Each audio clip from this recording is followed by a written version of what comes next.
আসসালামু আলাইকুম। প্রিয় দর্শক, অন্য মঞ্চের আলোচনায় আপনাদের সকলকে আমন্ত্রণ জানাই। আসসালামু আলাইকুম। জুলাই জুলাই জুলাই জুলাই জুলাই নামে একটা ভয়ঙ্কর অধ্যায় বাংলাদেশে 2024-এর 5 আগস্ট রচনা করা হয়েছে। এবং এই ভয়ঙ্কর অধ্যায় ভয়ঙ্করতম যে কাজটা করেছে, একটা ভয়ঙ্কর প্রজন্মের জন্ম দিয়েছে। সেই ভয়ঙ্কর প্রজন্মের বাংলাদেশের ইতিহাসে, স্বাধীনতার পরের ইতিহাসে এত নোংরা, এত পথভ্রষ্ট, এত অশ্লীল কথার প্রজন্ম বাংলাদেশে আর তৈরি হয়নি। জুলাই সিডিআই, কোথা থেকে এসছে এই শব্দ? এই শব্দের মূল উৎপত্তি কোথায়? আপনারা খেয়াল করে দেখবেন, মনে করে দেখেন, খুব বেশি দিন আগে স্মৃতি তো না, 5 আগস্ট, জাস্ট শেখ হাসিনার বিদায়ের পরপরই বাংলাদেশের দেয়ালে দেয়ালে ছেয়ে গেল জুলাই।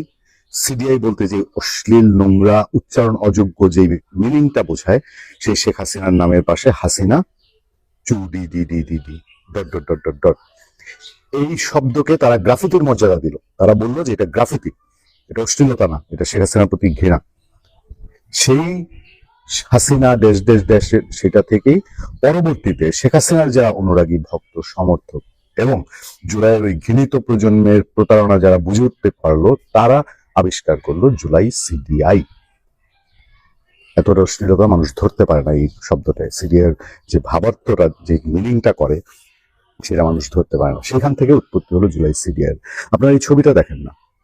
এই যে একটা ছবি, কত ভয়ঙ্কর প্রজন্ম হলে একটা মানুষকে, এই লোককে চেনে কেউ? কি করেছে শেখ হাসিনা আমলে এই পুলিশ সদস্যটা কি করেছে? দেখেন, পুরো রেলিং ধরে একটা তরুণ প্রজন্ম, হাস্যোজ্জ্বল উন্মাদনা, মানুষের মৃত্যু নিয়ে, মরদেহ নিয়ে।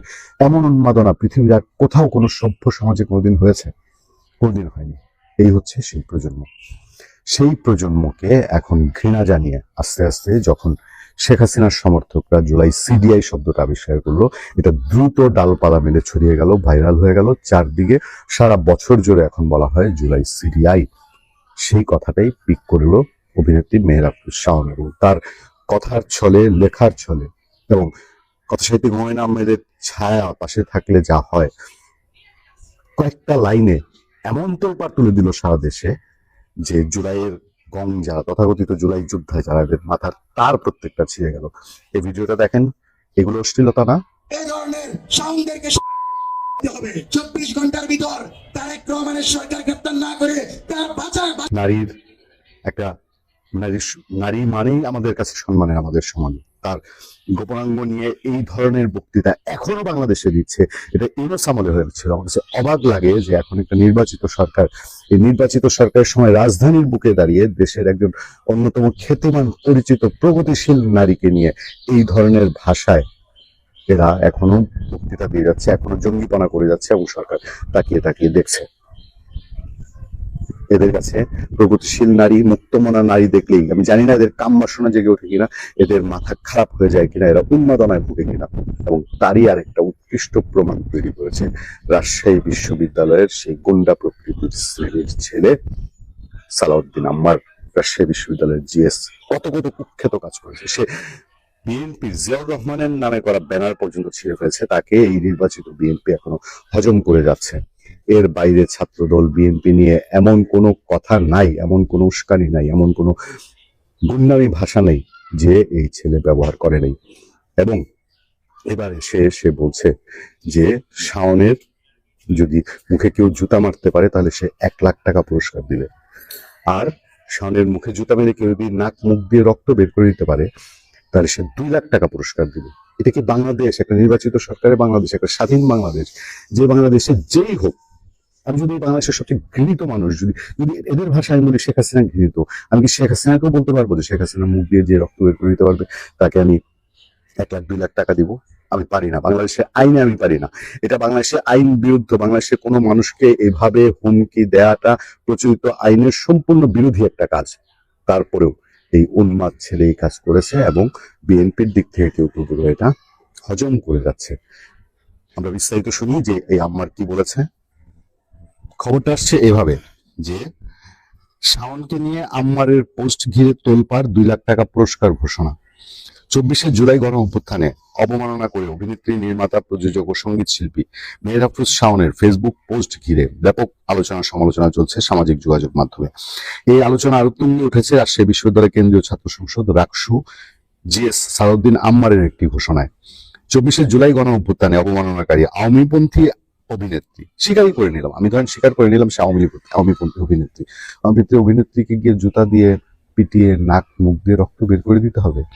আচ্ছা, আওয়ামীপন্থী অভিনেত্রী মেহের আফরোজ শাওনকে জুতার বাড়ি মারতে পারলে 1 লাখ টাকা এবং জুতার আঘাতে নাক মুখ দিয়ে রক্ত বের করে দিতে পারলে 2 লাখ টাকা পুরস্কার দেওয়ার ঘোষণা দিয়েছেন আম্মার।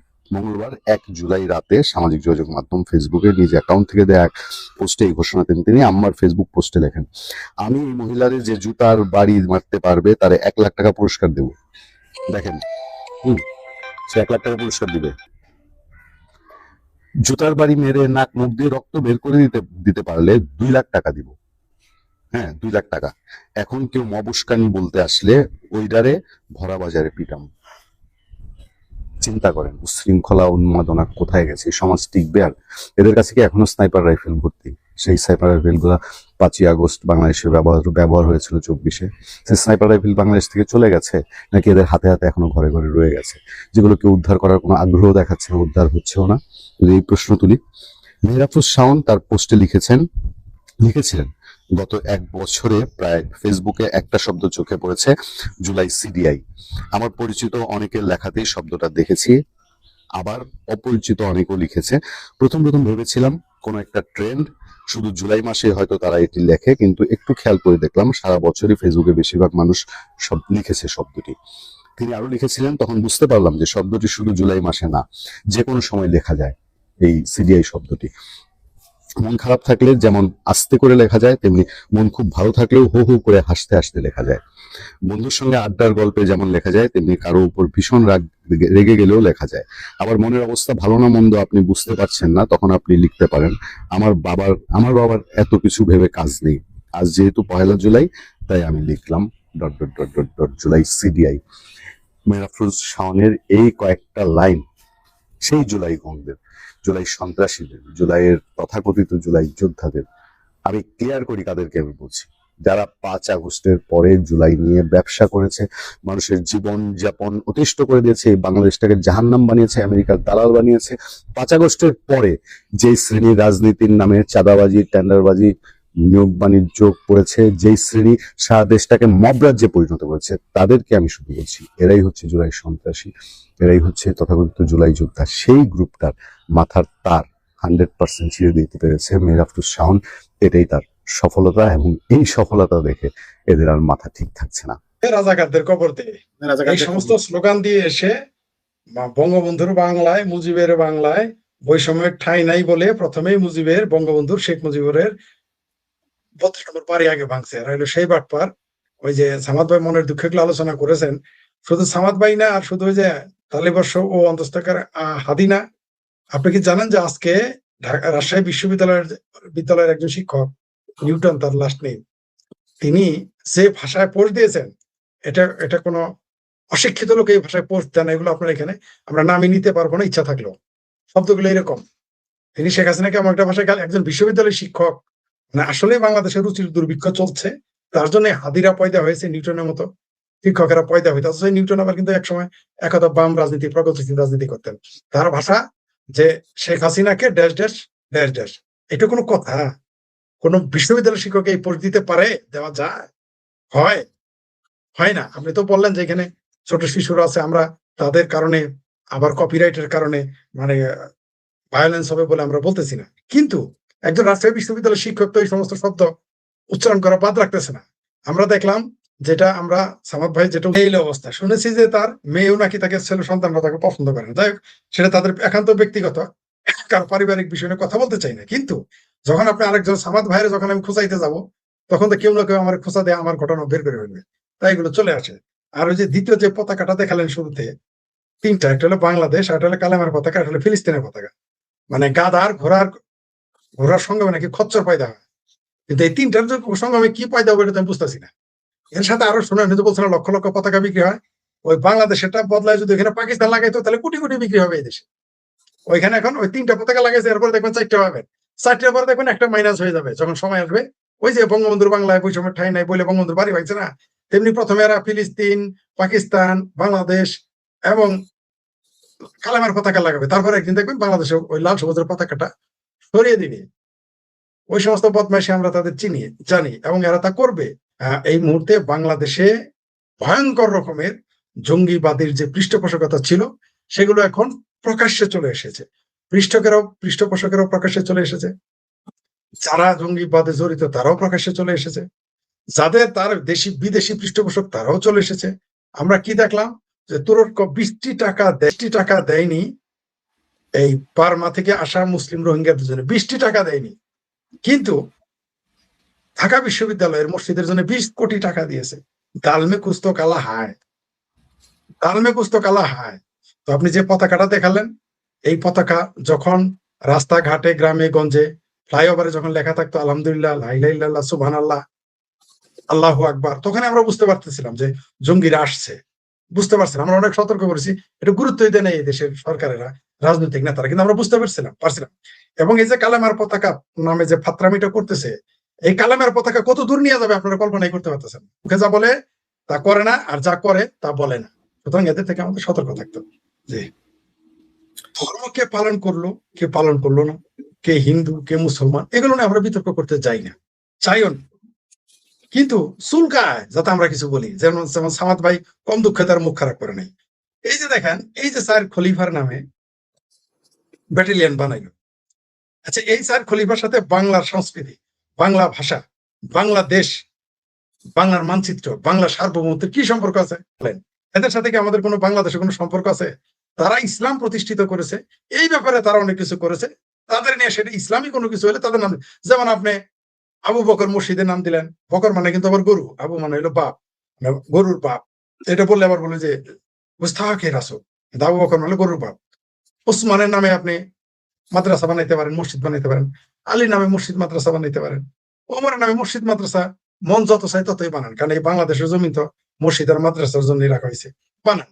কিন্তু বাংলাদেশের কোন সেনাবাহিনী ব্রিগেড তো আপনি টবাই রাখতে পারেন না, এটা তো সরাসরি ফাত্রামি। হয়তো তোমার বাংলাদেশ চিনতো না, বাংলা জাতি সম্পর্কে কিছু জানতো না, কিছু করেছে তারা বাংলার জন্য? কিছুই করে নাই। এটা হলো একটা ফাত্রামি, একটা বদমাইশি সেনাবাহিনীর। যখন সেনা প্রধান দাঁড়িয়ে রাখলো তখনই তো আমরা বুঝতে পারলাম যে কোন দিকে যাইতেছে। তারপরে শিখাও নির্বাণ বন্ধ করে নিভিয়ে দিল, তারপরেই তারা 4টা ব্রিগেড পাল্টাই ফেললো। অথচ এই 4 খলিফার 3 খলিফাকে নির্মম ভাবে মুসলমানরা মেরে ফেলেছে। মানে এটা কিসের প্রতীক আমি বুঝলাম না। 4 ব্যাটালিয়ন দিয়ে কি বোঝালে যে নিজেরা মারামারি করবে? এমনকি আবু বকর যে বলা হয় যে স্বাভাবিক মৃত্যু, কেউ বলেন না, তাকেও বিষ দিয়ে মেরে ফেলা হয়েছে। অর্থাৎ 4 খলিফার 4 জনকে নৃশংসভাবে মেরে ফেলা হয়েছে। আচ্ছা, একটা বিতর্কিত আবু বকর না নিলাম হিসাবে, 3 জনকে তো নৃশংসভাবে মেরেছে।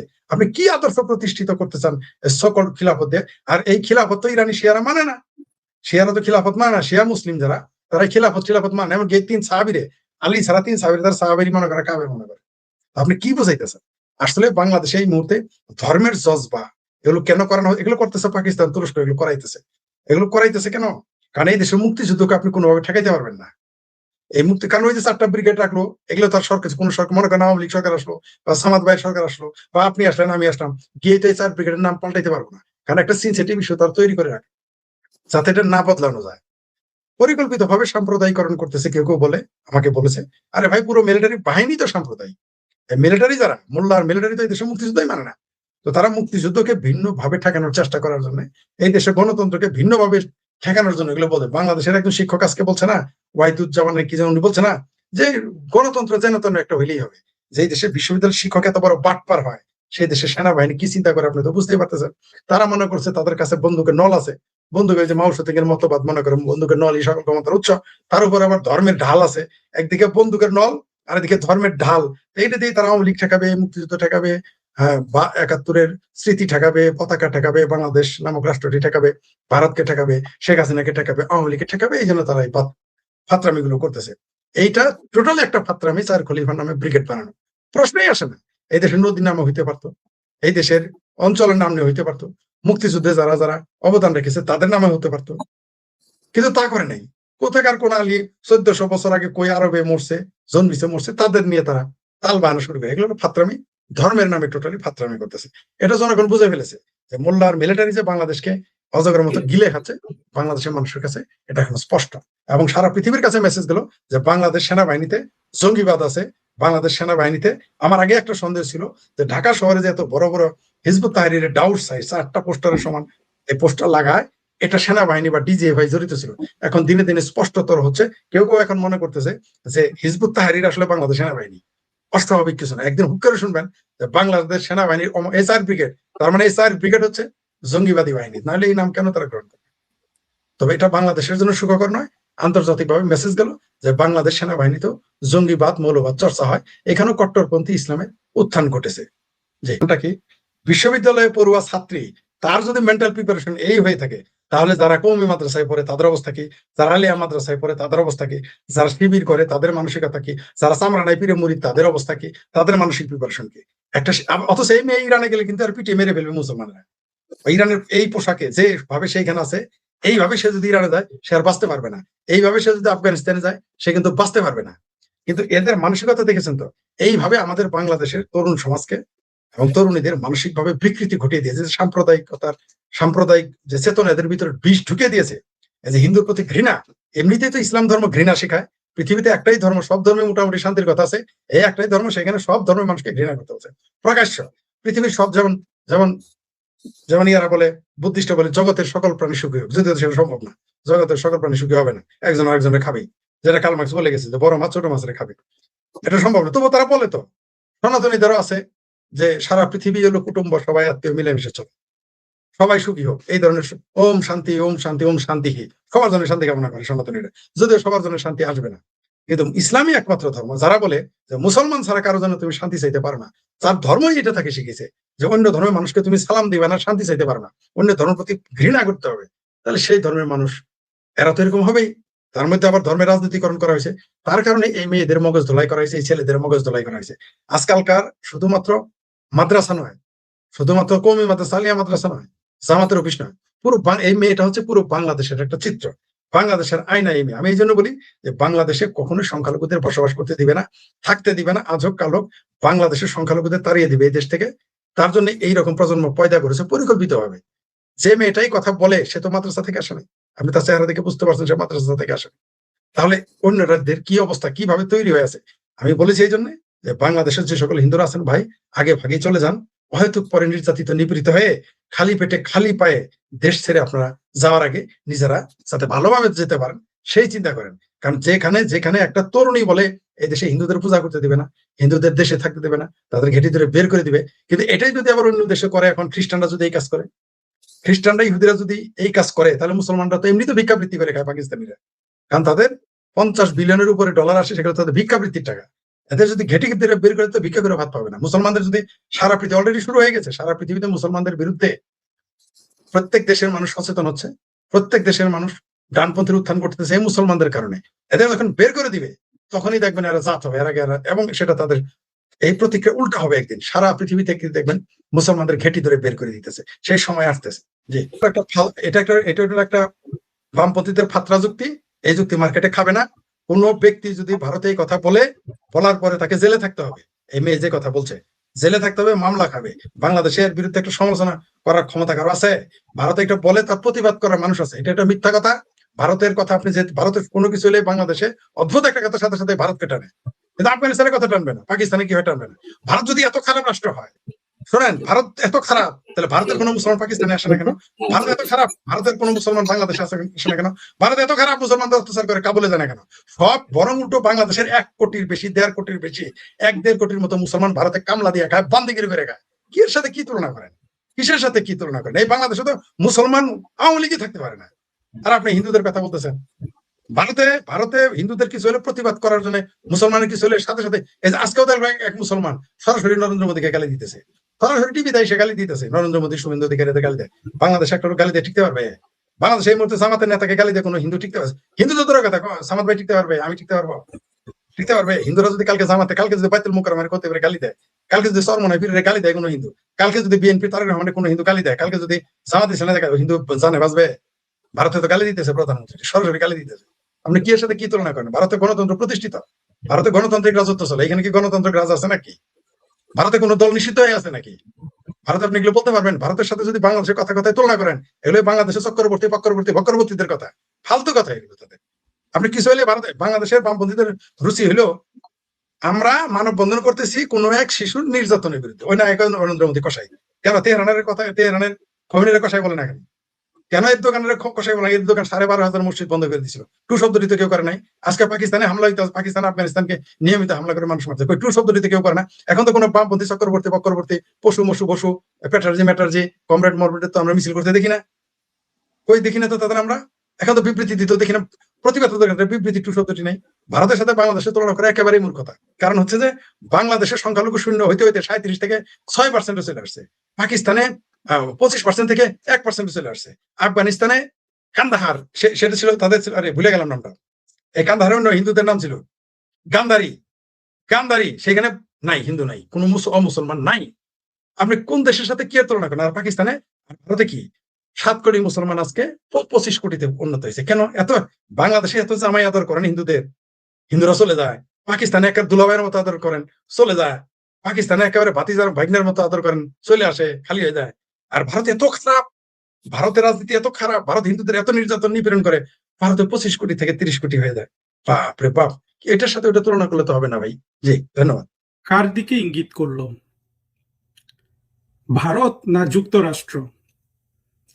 প্রধানমন্ত্রী তারেক রহমানের চীন সফরের উপর এক সাংবাদিক সম্মেলন করে চীনের রাষ্ট্রদূত এই ভিজিটে কি কি ঘটলো সেটা বর্ণনা করেছে এবং সাংবাদিকদের প্রশ্নের জবাবে বলেছে যে বাংলাদেশে তৃতীয় দেশের হস্তক্ষেপ চীন মেনে নিবে না, সহ্য করবে না। তৃতীয় দেশটাকে, দ্বিতীয় দেশটাই বাকে, দ্বিতীয় দেশ তো অবশ্য চীন। তাহলে চতুর্থ কোনো দেশ আছে কি? আসুন একটু খতিয়ে দেখি।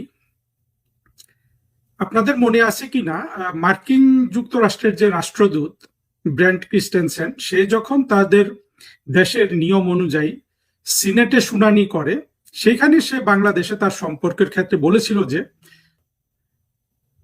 যেটা বলেছিল সেটার অর্থ হলো যে চীনের দিকে বাংলাদেশের ঝুঁকে যাওয়াটাকে ঠেকানোর জন্য কাজ করবে। সেটার উপর কিন্তু আবার ঢাকায় চীনের দূতাবাস কিন্তু প্রতিবাদ করেছিল যে চীন কোনো দেশে অভ্যন্তরীণ নীতিতে হস্তক্ষেপ করে না।